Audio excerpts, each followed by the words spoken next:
Bonjour, je viens vous parler aujourd'hui d'un petit logiciel qui s'appelle DJ.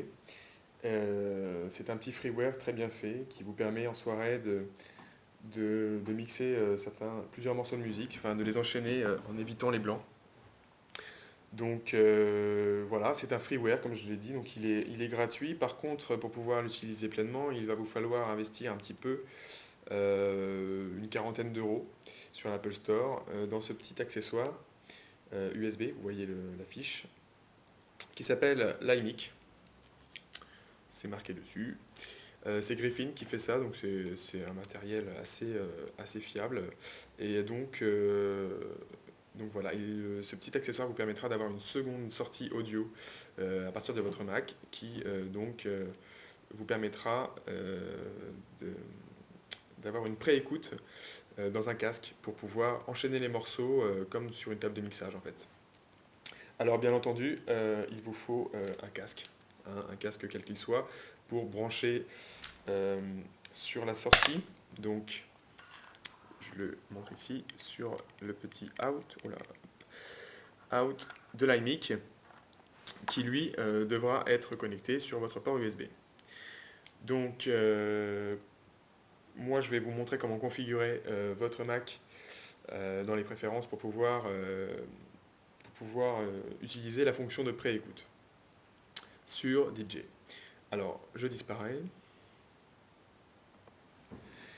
Ça y est, donc normalement vous m'entendez toujours. Alors, il va falloir que vous rendiez. Alors, dans un premier temps, je vous présente l'interface de DJ très rapidement.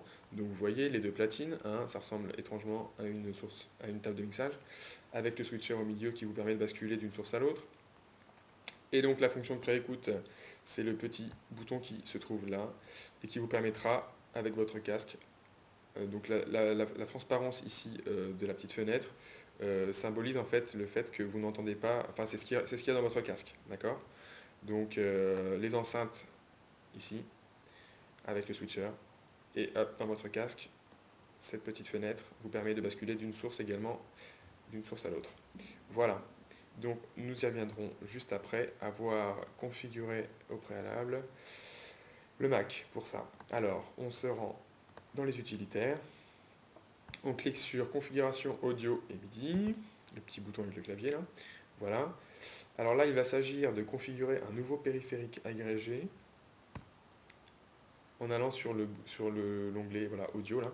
Vous arrivez ici. Alors vous voyez que pour l'instant, nous n'avons, même s'il y a un petit 2 ici, nous n'avons qu'une sortie. Mais c'est un 2 qui est indiqué parce qu'en fait, il s'agit d'une sortie stéréo, donc avec deux channels. Il va falloir brancher tout d'abord l'iMic, parce que j'ai oublié de le faire. Ça, c'était pas prévu. Voilà. Une fois qu'il est branché, vous voyez que. Alors moi, j'avais déjà fait, donc c'est directement coché. Vous aurez à le cocher. Parce que ça m'étonnerait que. Enfin, si vous venez de l'acquérir, vous ne l'aurez pas utilisé. Donc voilà. Alors vous rajoutez une deuxième sortie grâce à l'iMic. Alors prenez bien la sortie hein, et non l'entrée. Là, c'est une entrée supplémentaire qui ne va pas nous servir pour le cas présent. Donc cochez bien la sortie intégrée, donc les haut-parleurs du Mac, et que ce soit un MacBook ou un iMac, de toute façon il s'agit des haut-parleurs intégrés, hein. Et puis donc cochez la ligne iMic USB pour avoir cette deuxième sortie audio. On valide. Alors là, sortie par défaut, il va falloir choisir le périphérique que l'on vient d'agréger. Voilà.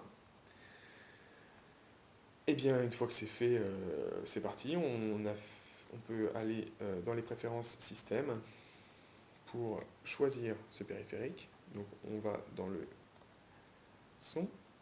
Alors les haut-parleurs internes qui sont sélectionnés par défaut doivent laisser place au nouveau périphérique agrégé. Donc vous le sélectionnez et vous sortez des préférences système.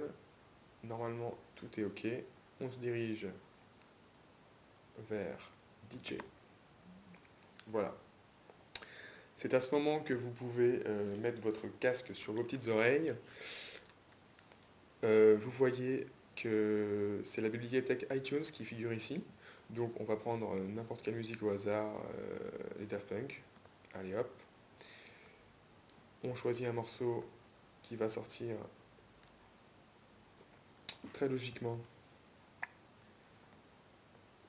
sur les enceintes. Eh bien, pas du tout. Donc là, il y a un problème. Il y a un problème. Ah oui, bien entendu, il faut que j'aille d'abord dans DJ, choisir, parce que là, par défaut, c'est les built-in outputs, c'est-à-dire les enceintes internes, mais là, il va falloir aussi choisir le périphérique AYG, bien sûr. Voilà.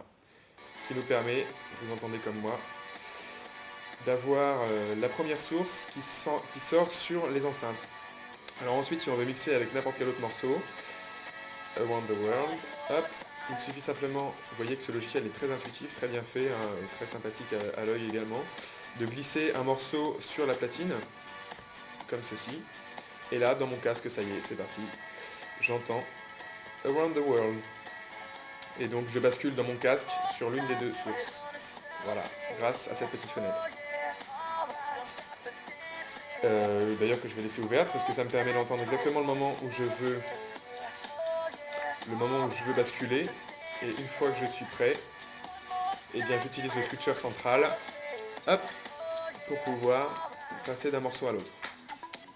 Voilà, c'est très simple, c'est sympa, c'est pratique et pas très cher, donc voilà, je voulais vous donner quelques explications sur la façon de configurer son Mac pour pouvoir utiliser pleinement ce logiciel. J'espère que ça vous a plu et que ça vous a aidé surtout. À bientôt pour de nouvelles astuces. Au revoir.